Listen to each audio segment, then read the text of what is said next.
Hi, what's up, Kabsat?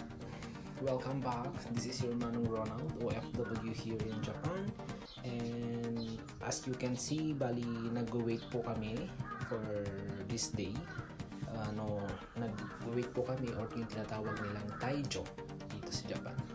Bali 100 heads of chicken po yan and we're doing manually. Si Johnny yung taga-sulat and ako yung taga-lagay para makita yung tamang timbang.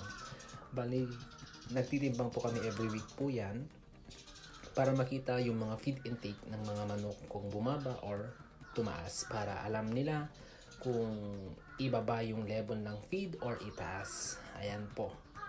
And then, ako yung tagalagay and then si Johnny yung taga-sulat. So, thank you guys for watching and I hope you enjoy watching. Thank you. Bye.